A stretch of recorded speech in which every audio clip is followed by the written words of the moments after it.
niya, hindi niya tinatago, pinapagod niya ako kakahanap. Hindi niya Ang daw gagawin ni tinatago. Barok, kasamahan niya ako, kunyari, hindi niya alam, pero tinago lang pala niya dun sa kawayanan. Pero alam niya pala talaga. Alam kung niya ni nasaan. Barok, tapos ngayon, galit ka sa akin. Magalit ka na kung magalit ka sa akin. Hindi ako natatakot sa'yo. Ayan.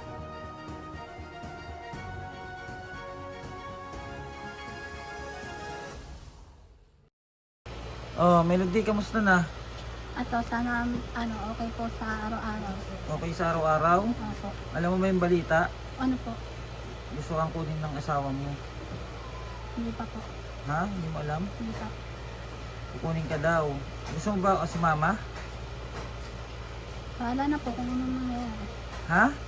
At Bahala na kung ano mangyayari. Eh, ano nga, sasama ka ba kung sakali? Pag ginawa ka? kung papayagan na po ako. Hindi pwede, ako hindi papayag. Oh, si Michelle lang hindi daw papayag. Kaya ka nga Ako hindi nandito at papayag, kasama mo kaya si nga Michelle. pinunta kita dito. Kasi gusto niya na mapayos ka.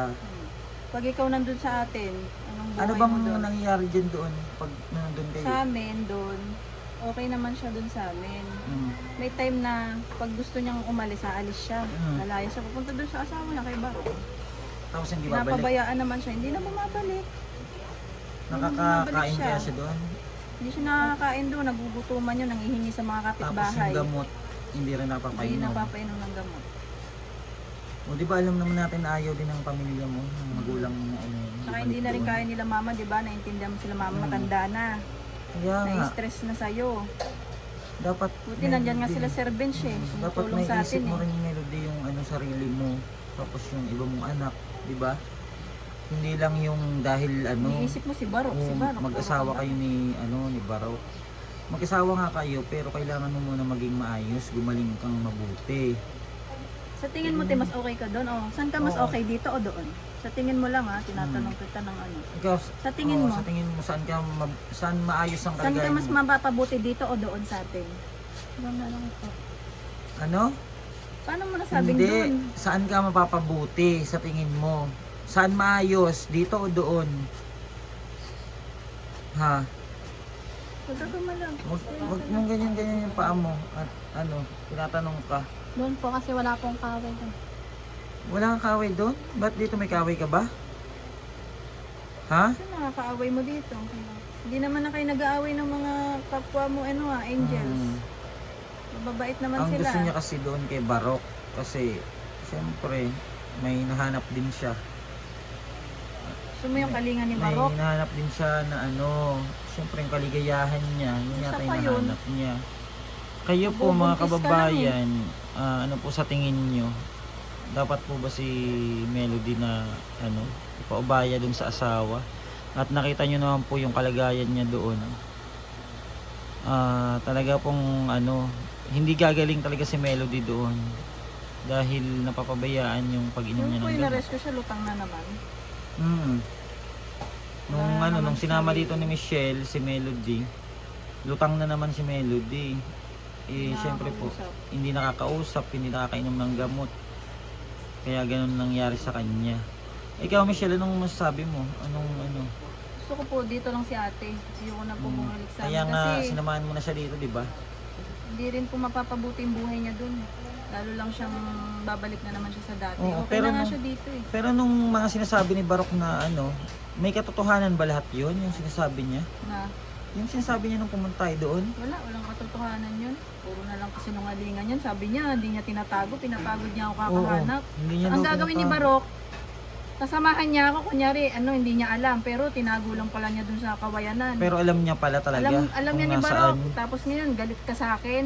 Magalit ka na kung magalit ka sa akin. Hindi ako natatakot sa'yo.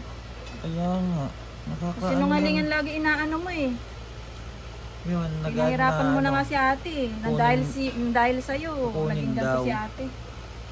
Tapos, nagalit pa yata sa amin na kasi di ba nung time na ni-rescue si Melody, nung buntis pa siya, di ba nasa kalsada siya. Ngayon, nagalit siya nung binalik namin si Melody. Dahil daw, bakit daw, sa inyo daw binalik, eh siya daw ang asawa. Pati babalik sa kanya.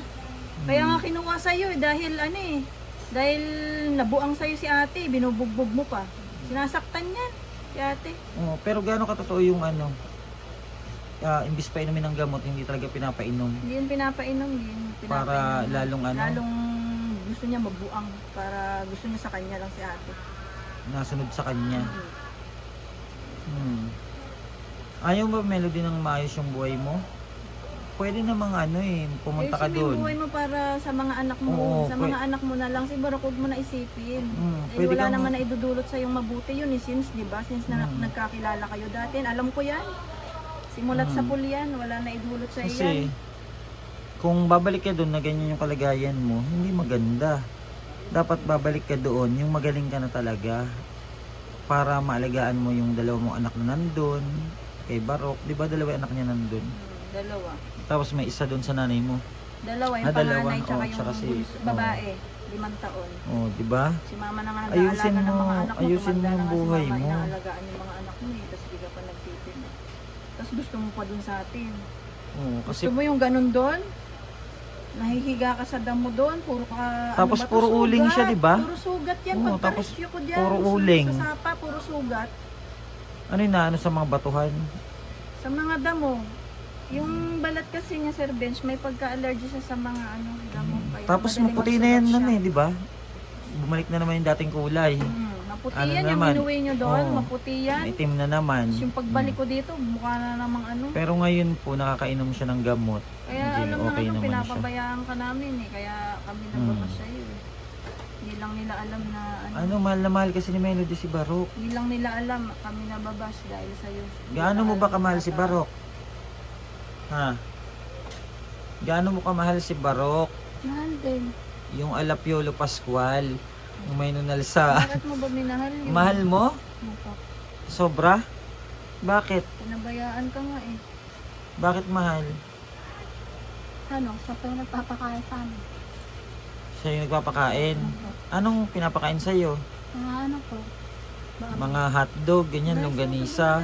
oo, Ano? balon, mahal. Baloni. Itlog, potato, Ano? Chorizo? pork, yung nagbibiling mga ulam. Ano nga? Yung Chorizo? lagi Sa namin pansa, ulam. ano yun ah? Ang Pansit? baloni. Ano ba yung baloni? Yung balon yung mahaba, hindi Yung Oo, yun, yung hinahati-hati. Chorizo sana. Yung chorizo naman, yung para ding skinless, parang gano'n, yung pang sahog. Sahog. Mm. Tsaka ano? Yun ang mga pinapakain sa'yo? Ulam namin. Bumibili pag walang ulam. Ewan ko sa'yo, baloni. Baka ibang baloni ang kinakain mo, pinapakain sa'yo ni Barok. Yung mga tinitindang baboy. We, Ano pa? maniwala Masarap sa'yo. ang pagkain mo dito. Pinapakain ka rin ni Barok ng dalag. Dalag, hito, ganyan. Isda, Kasili. Ha? tilapia. Mga, Nakulang kami. mga tilapia. Oo, sardinas. Saan nahuli? Sa binibili. Dun sa ilog dun. Yung mga igat, ganyan. Oo. Pinapakain ka ng ganun? Oo. Gano'n ba ba ang igat ni Barok? Parang mahal na mahal mo yung igat ni Barok. Ha? Maiksi lang. Maiksi lang pero humaling na humaling. Paano una? Oh. Tapos, simula nang pumunta ka doon, nakailan kayo ni Barok? Hindi yung una. Ang Oo. pangalawa. Oo, yung pag-uwi mo nga doon ngayon. Mga 4 o 5. Mga ganon. Oo. Talagang no? Hindi yon unang tagpo. 'Di ba? Yun, natatawa ka oh. Ewan ko sa'yo, Melody. Grabe. Ang buhay mo dun, Melody. Oo, magkasama kayo ng pamilya mo. Pero, hindi natin masabing maganda. Kasi may sakit ka na dapat. Gumaling ka. Pag magaling ka na, pwede naman na. Yung kaya mo na anuan yung mga anak mo. Diba? Kaya mo na sila gabayan. Sa tama. Kasi hindi pwede na babalik ka doon na ikaw mismong nanay ay hindi mo maalagaan yung sarili mo. Kaya kailangan babalik ka doon kapag okay ka na. Hindi ka naman namin pinagkakait sa kanila. Dahil gusto lang namin tulungan kayo, yung pamilya mo, na gumaling ka. Dahil alam mo naman na may sakit ka, 'di ba? Alam mo naman 'yan, 'di ba? 'Di ba? Dati buntis ka anong ginagawa mo doon kung wala nga nag-message sa akin, hindi ka namin makikita doon. Pag-gala-gala ka, doon ka natutulog sa kalsada. Pag kukunin ka doon ng asawa Sinumbong daw mo. ako sa inyo. Oo, may nagsabi sa akin. kaya ka namin pinuntahan doon. Oh. Dahil nakikita namin sitwasyon mo, buntis ka, sige kang lakad. Doon Pas- pupunta yan. Natutulog pa siya doon sa gilid ng kalsada. Minsan may mga basura na doon. Ayaw niya dun kay mama kasi ayaw niya na sa sermonan Sir Bench din. Ayaw mo na sermonan ka? Ayaw niya yung sabayan. Kasi nga, alam mo kung bakit kasi ni Siya sermonan. nakikinig. Lalo Kasi yung- may pagkakamali May ka. sermon kasi siya lagi ng tatay namin para ayaw, maalis siya. Ayaw niya sinasermon. Ano yan, nung matino pa siya o hindi? Kahit matino siya, ayaw niya sinasermon na Nga, maramdamin nga yan. Kapag nakarinig lang siya hindi magandang salita, damdam niya. Okay naman, Melody. Hindi siya nakikinig ng payo. Uwi ka doon. Pag magaling ka na. Ba't nasasaktan ka sa sinasabi sa'yo ng magulang mo? Ha? Kung tama naman, bakit ka masasaktan? Alam mo, Melody, Wala naman po akong sumbat sa kanila kasi mabait naman din sila sa akin. yun naman pala eh. At tinatanggap yung sermon ng mga magulang kasi para sa'yo yun. Para sa'yo naman yun eh. Wala naman hangad yung magulang na mapasama yung anak. Diba? Ano ba sa... Parang mabilis yung pintig talaga ng ano niyan. Parang mali yung PT natin nung nakaraan, Mali Michelle. yan, ano yan, mali nga. Kasi ang bilis ng ganito niya, oh. At saka yung tiyan niya, tinaw, patayuin mo. Hindi ganyan tiyan niyan noon eh. Bilog. Oh, Laki ng balakang bilog niya. siya eh, oh. Laki ng balakang niya, talikod ka. Awan laki Oo, na. at saka may balakang eh, oh. Talikod ka. Talikod ka. Ayan, Oh, laki kaya ng nga. dito. Melody, Palatandaan yan dito pag malaki yung dito. mali yung PT natin. Oo, baka sila yun.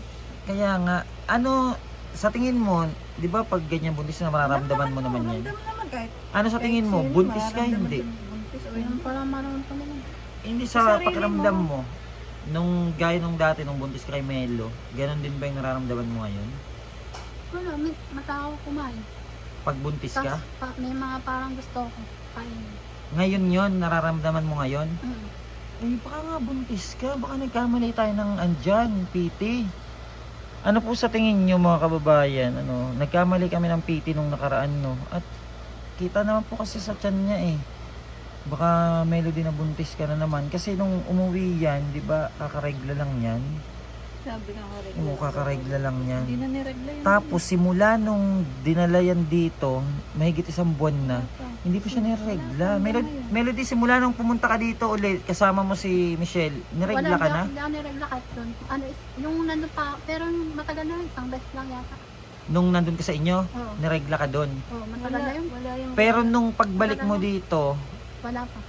hanggang ngayon wala pa? Oo. Hindi buntis ka nga. Mali nga yung PT na natin.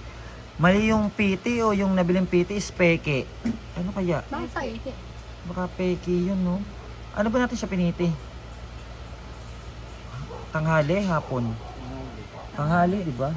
Ano kaya yun? Ano po ba talaga ang magandang Sabi nila, ipiti? pag bagong Umaga? gising, mas Or, maganda. Bagong gising. oo, mali yung PT natin dyan. Kaya Melody, mag-isip-isip ka para sa sarili mo, sa buhay mo. Ha? Lagi mong iisipin yung ikakaayos ng pamilya mo. Yung mga anak mo, isipin mo kung paano may ayos yung buhay. Nag-aaral ba yung mga anak niyan, dalawa? Tingnan mo, hindi nag-aaral. Wala nag-aaral sa mga anak niya. Para pag gumaling ka, Melody, magtrabaho ka. Para, Gusto ko rin pong magtrabaho para makatulong. Dati matino ka eh. gusto mo magtrabaho para makatulong ka na. Opo. Pag nasa tamang panahon na, papayagan ka naman magtrabaho. Kasi kung tatrabaho ka na ganyan, wala pa. At malalaman mo naman yun kapag pwede na, okay na. Tsaka kaya ka hindi pinapabalik muna doon para sa iyo at para sa pamilya mo. Ha, Melody, huwag sasama ang loob na hindi ka pinapayagan na dalhin doon, iuwi muna. Hindi sa inahadlangan namin yung yung buhay nyong magpamilya, lalo na kayong mag-asawa. Pero gaano ba kapugi si Barok? Ilang percent? Ha? Kasi ano lang po ni Martin? Magkamukha si Market tsaka si Barok? Ano lang? Sabi nga, no way! Maputi Asa si Marky? Marky, halika dito. Marky, po. nakita mo na ba ang asawa nito? Ha? Opo, sa video. Sa video? Magkamukha daw kayo. Hindi daw nagkakalayo. Hindi po, ang sabi po niya, Ano? po eh, kamukha daw ni Eric Santos. Ay, Hindi, Diyos ko. sabi ko maputi po siya, yun, ay, ano, Maitim. brown. Anong brown, maitim? Maitim, Oh, pagdating sa ilong, Parang ano? lang sila matangos. Parang po sila matangos. Pares matapos ang ilong? Oh. Talaga? Pero magkalapit lang na itsura. Uy, Melody, wag mo kong pinaglolokohan. Sarili kong pera lalokohin mo? No way. Parang mas maganda si Marcus na maputi. Okay si Marky kasi maputi. Pero kung si Marky naging maitim din, magkamuka. Ha? Ha? Magkamuka kung naging maitim din si Marky. Kanino? Kay Barok. Oh, kung pag-pads may nalan sila. Ewan ko sa'yo. Saan ang nunal dyan? Wala nga nunal, oh. Oh. Kamukha nga ni Marky si si Richard Gutierrez. Oh. Tapos sasabihin mo kamukha ni Barok. Sabi nila si Mark Fernandez to. Alam mo si Rene. Oh. Ha? Sino? Hindi, Rene ni Minda. Yun ang kamukha. Oh. Ewan ko sa'yo, Melody. Lap trip ka talaga, Melody, no? Pati si Marky, dinamay mo. Dinamay mo sa mga imahinasyon mo kay Barok. Ay, nako, Melody. Ayan po, ito yung update kay Melody, at bago po natin siya ibalik sa niya, pamilya niya kay Barok, dapat maayos muna yung kalagayan niya. Dahil isa po sa ayaw din ang pamilya po niya. Ayan, lalo si Michelle, ayaw na ayaw niya. No? Kaya nga po sinamahan na dito ni Michelle si Melody para wala na pong masabi yung iba. At kasi gusto nitong kapatid niya na gumaling talaga si Melody. At hindi ipaubaya sa iba pa dahil dito daw nakikita po nila na nagiging maayos talaga si Melody. Kasi kung talagang kung noon pa yan uminom ng gamot, kasi nga 'di ba hindi yan pinainom ng gamot kasi buntis. Sana okay na yun ngayon. Kaso syempre mas inisip din natin yung kapakanan ng bata na baka magkaroon ng epekto din sa pag-inom niya ng gamot na nagdadalang tao siya. Hindi pwede. Pero dapat ngayon malaman yan kung buntis kasi nagtitik siya ng gamot. Every Oo. before bedtime. Baka mamaya magka-problema. Kaya alamin natin yan. Kaya dapat bago ma-check up ulit siya, malaman natin kung buntis. Hindi ko lang alam kung kaya ni doktora na makita na buntis siya. Basta yun lang. Update na lang mga kababayan. Maraming salamat po and God bless po. Narinig nyo naman po yung panig po ng kapatid ni Ate Melody. Thank you so much po. Bye bye.